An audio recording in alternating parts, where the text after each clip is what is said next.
सभी को हर हर महादेव।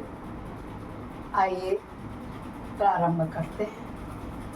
गजाननं भूतगणाधिसेवितं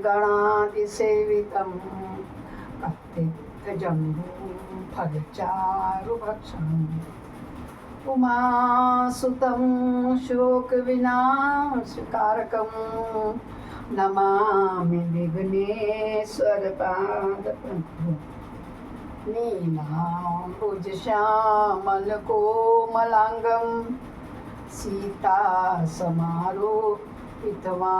विभागं पाणो महासायकचारुचापं नमामि रामं रघुवंशनाथम् कर्पूरकारं करुणावतारं संसारसारं भुजगेन्द्रहारं सदा वसन्तं हृदयारविन्दे भवं भवानी सहितं नमामि भवं भवानी सहितं नमामि कर्पूरकारं करुणावतारं संसारसारं भुजगेन्द्रहारं सदा वसन्तं हृदयारविन्दे भवं भवानी सहितं नमामि। गुरुर्ब्रह्मा गुरुर्विष्णु गुरुर्देव महेश्वर गुरु साक्षात् परब्रह्म तस्मै श्री गुरुवे नमः। आनंदी आनंद कर सब संकट दूर, जो सेवक शरण में पड़े सदा रहे भरपूर। तुम दाता हम मांगता दिया तुम्हारी खाए, तुम ऐसी दाता माता छोड़ तुम्हें और किस दर जाए। सियावर रामचंद्र की जय, पवन सुत हनुमान की जय, बोलो बजरंग बली की जय। जय हो शिव शंकर भगवान की जय हो, समस्त देवी देवताओं की जय हो, सभी देवी देवताओं की जय हो गे। पत्तों, कल हम लोगों ने शिव पुराण का 8वां अध्याय का अध्ययन किया था। आज हम 9वें अध्याय में प्रवेश कर रहे हैं। आइए बड़े श्रद्धा भाव से, बहुत ही श्रद्धा भाव से सुनिए, ठीक उसी प्रकार जिस प्रकार से कल तक थे। शंकर भगवान सबकी मनोकामना पूर्ण करेंगे, जो भी सुन रहे हैं या जो बाद में सुनेंगे या जो कभी भी सुनेंगे, क्योंकि सत्यम शिवम सुंदरम। आज हमारे अध्याय में 9वें में बताया गया है कि उमा सहित भगवान शिव का प्राकट्य और उनके द्वारा अपने स्वरूप विवेचन तथा ब्रह्मा आदि तीनों देवताओं की एकता का प्रतिपादन कैसे हुआ। अब ब्रह्मा जी कह रहे हैं, कल हमने देखा था ना कि उस ज्योतिर्मय स्तंभ के उससे जब नीचे विष्णु जी और ऊपर तक ब्रह्मा जी का कोई और छोर नहीं मिला, तब उसमें से एक ओम शब्द की उत्पत्ति हुई, जिससे शंकर जी के सारे शरीर का निर्माण का विषय में बताया गया था। अब बोल रहे हैं ब्रह्मा जी क्या कहते हैं, सुनिए। नारद भगवान विष्णु के द्वारा की हुई अपनी स्तुति सुनकर करुणानिधि महेश्वर बड़े प्रसन्न हुए और उमा देवी के साथ सहसा प्रकट हो गए। इस समय उनके 5 मुख और प्रत्येक मुख में 3-3 नेत्र शोभा पाते थे। भाल देश में चंद्रमा का मुकुट सुशोभित था। सिर पर जटा धारण किए हुए गौर वर्ण विशाल नेत्र शिव ने अपने संपूर्ण अंगों में बखूबी लगा रखी थी। मैंने आपको बताया, इस दुनिया में हम सभी को ये भ्रम है कि जिस प्रकार से राम और श्याम वर्ण के हैं, उसी प्रकार शंकर भगवान भी श्याम वर्ण के, मगर नहीं। दोस्तों, यह हम और आपका भ्रम है। वो तो कर्पूर गौरम करुणावतारम संसार सारम भुजगेंद्रम सदा वसंतम हृदयारविंदे भवम भवानी सहितम नमामि। तो बिल्कुल एकदम सफेद श्वेत गौर वर्ण जैसे कपूर होता वैसे हैं। वो तो भस्म लगाए रखते हैं ना अपने बदन में। तो जब सफेद में आप थोड़ा सा लगाओगे काला रंग, स्लेटी रंग कैसा दिखेगा? श्याम वर्ण। हमारी वो कल्पना है। जिस रूप में भी बजो ओम ओम आ उम, मैंने आपको बताया प्रणव अक्षर है ये। तो उनकी 10 भुजाएं थी, कंठ में नील चिन्ह था। सबको पता है यहाँ पर नीला है शंकर जी का।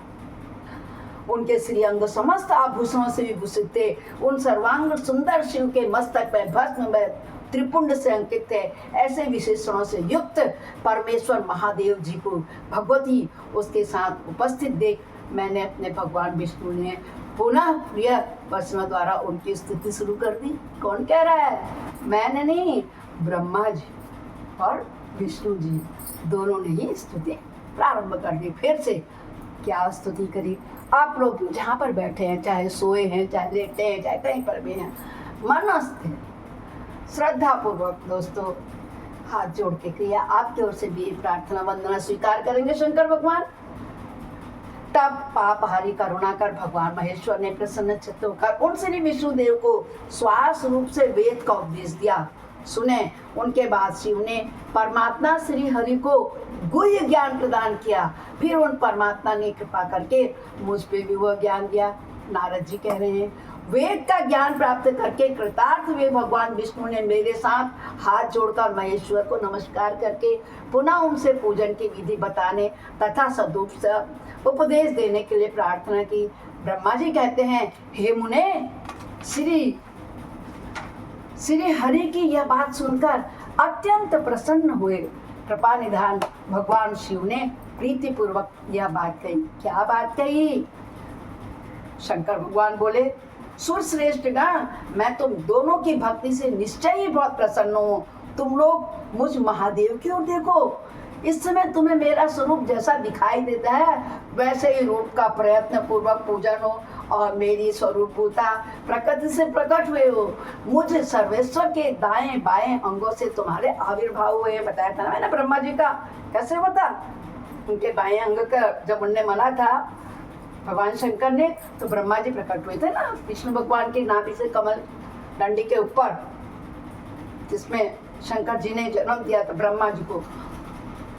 ये लोक पितामह ब्रह्मा मेरे ही दाहिने पार्श्व से उत्पन्न हुए हैं और तुम विष्णु मुझ परमात्मा के वाम पार्श्व से प्रकट हुए हैं।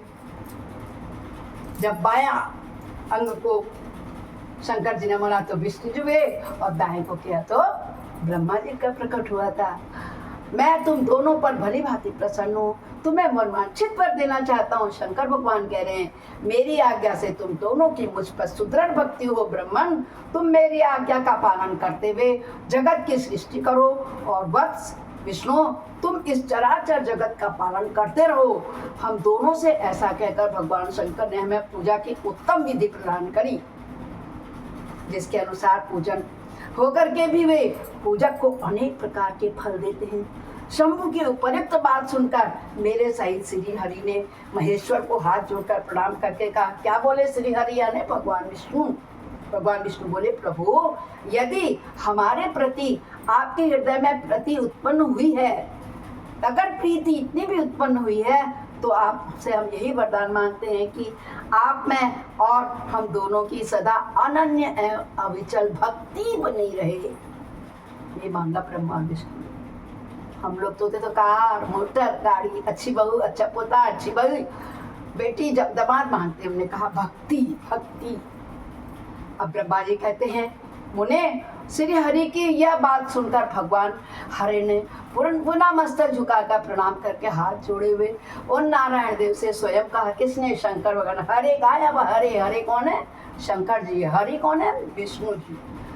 महेश्वर बोले, मैं सृष्टि पालन तथा संहार करता हूँ। सगुण निर्गुण तथा सच्चिदानंद निर्विकार पर ब्रह्म परमात्मा और विष्णु सृष्टि रक्षा प्रलय रूप गुणों का अथवा कार्यों के भेद से ही ब्रह्मा विष्णु और रुद्र नामक धारण करके 3 स्वरूपों में विभक्त हुआ है। हरे, वास्तव में मैं सदा निष्कल हूँ।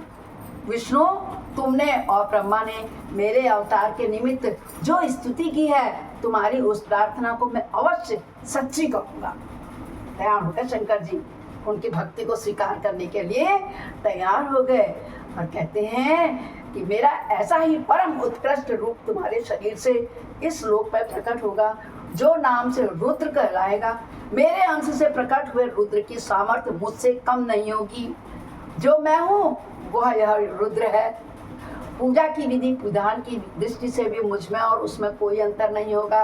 जैसे ज्योति का और जल आदि के साथ संपर्क होने पर भी उसमें स्पर्श दोष नहीं लगता है, उसी प्रकार मुझ निर्गुण परमात्मा का भी किसी के संयोग से बंधन नहीं प्राप्त होता। यह मेरा शिव रूप है, और जब रुद्र प्रकट होंगे तब वे भी शिव के ही तुल्य होंगे। बोलो शंकर भगवान की जय। महामुने, उनमें और शिव में परायपन का भेद नहीं करना चाहिए। वास्तव में एक ही रूप सब जगत में व्यवहार निर्वाह के लिए 2 रूपों में विभक्त हो गया है। अतः शिव और रुद्र में कभी भेद बुद्धि नहीं करनी चाहिए। वास्तव में सारा दृश्य ही मेरे विचार से शिव रूप है। मैं, तुम, ब्रह्मा तथा जो ये रुद्र प्रकट होंगे ना, वे सब के सब एक ही रूप होंगे। इनमें भेद नहीं है। भेद मानने पर अवश्य बंधन होगा। तथापि मेरा शिव रूप सनातन है, यही सदा सब रूपों का मूलभूत कहा गया है। यह सत्य, ज्ञान एवं अनंत ब्रह्म है। ऐसा जानकर सदा मन से मेरे यथार्थ स्वरूप का दर्शन करना चाहिए। शंकर भगवान कह रहे, ब्राह्मण सुनो, मैं तुम्हें एक गोपनीय बात बता रहा हूँ। मैं स्वयं ब्रह्मा जी की भ्रकुट से प्रकट होऊंगा। गुणों में भी मेरा प्राकट्य कहा जाएगा, जैसा कि लोगों ने कहा है हर तामस प्रकृति के हैं। वास्तव में उस रूप में अहंकार का वर्णन हुआ है। उस अहंकार को केवल तामस ही नहीं, वैकारिक सात्विक भी समझना चाहिए, क्योंकि सात्विक देवगण ही वैकारिक अहंकार की सृष्टि है। तो प्यार से शंकर जी ने समझाया ब्रह्मा जी और विष्णु को। कहते हैं यह तामस और सात्विक आदि भेद केवल नाम मात्र का है, वस्तुतः है नहीं। वास्तव में हर को तामस नहीं कहा जा सकता। ब्राह्मण, इस कारण से तुम्हें ऐसा करना चाहिए। तुम तो इस सृष्टि के निर्माता बनो और श्री हरि इसका पालन करें, तथा मेरे अंश से प्रकट होने वाले जो रुद्र हैं वे इसका प्रलय करने वाले होंगे। ये जो उमा नाम से विख्यात परमेश्वरी प्रकृति देवी है ना, इन्हीं की शक्ति भूता वाग देवी ब्रह्मा जी का सेवन करेंगी। कौन है वाग देवी? माँ सरस्वती। फिर इन प्रकृति देवी से वहाँ जो दूसरी शक्ति प्रकट होगी वे लक्ष्मी रूप से भगवान विष्णु को आश्रय देंगी। कौन है लक्ष्मी? विष्णु की वैष्णवी। तदंतर पुनः काली नाम से जो तीसरी शक्ति प्रकट होगी वह निश्चय ही मेरे अंशभूत रुद्र रूप को प्राप्त होगी। प्रकार बन गया ना, ब्रह्माणी, शिवानी और भवानी। चलो ब्रह्मा विष्णु महेश की पत्नियां बन गई है। वे कार्य की इस सिद्धि के लिए वहाँ ज्योतिर्मय रूप से प्रकट होंगी। इस प्रकार मैंने देवी की शुभ स्वरूपा पराशक्तियों का परिचय दिया है। उनका कार्यक्रम सृष्टि करना, पालन करना और संहार करना होगा। सुर श्रेष्ठ वे सबकी सब मेरी प्रिया प्रकृति देवी की अंशभूता होगी, क्योंकि मेरे द्वारा प्रकट होंगी।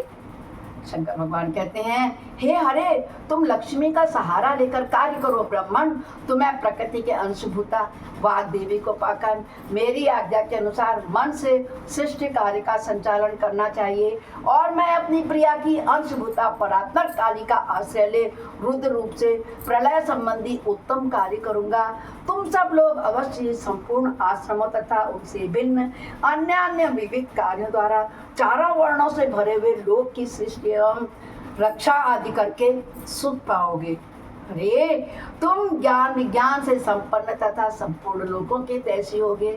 अतः तुम अब मेरी आज्ञा पाकर जगत में सब लोगों के लिए मुक्तिदाता बनो।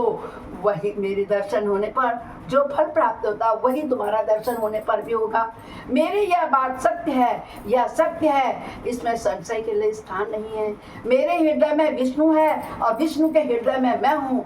जो इन दोनों में अंतर को समझता है वही मुझे विशेष प्रिय है।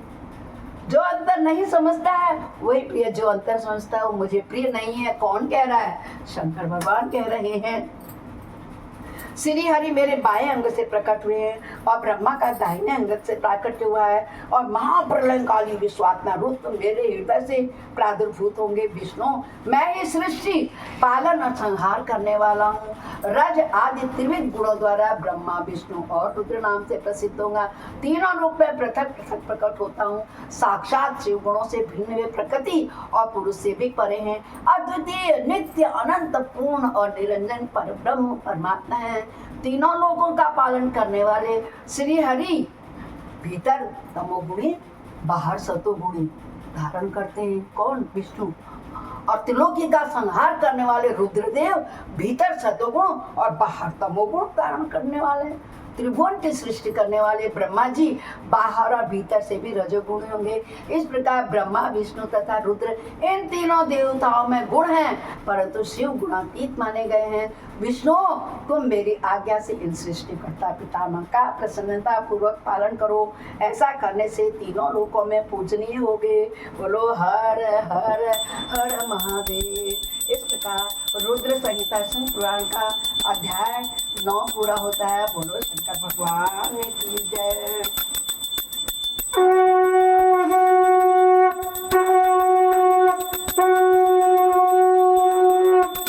भोलेनाथ से निराला, शिव शंकर से निराला कोई और नहीं। दोस्तों, कल फिर मिलते हैं। अध्याय 10 में प्रवेश करेंगे। तब तक के लिए शुभ दिवस।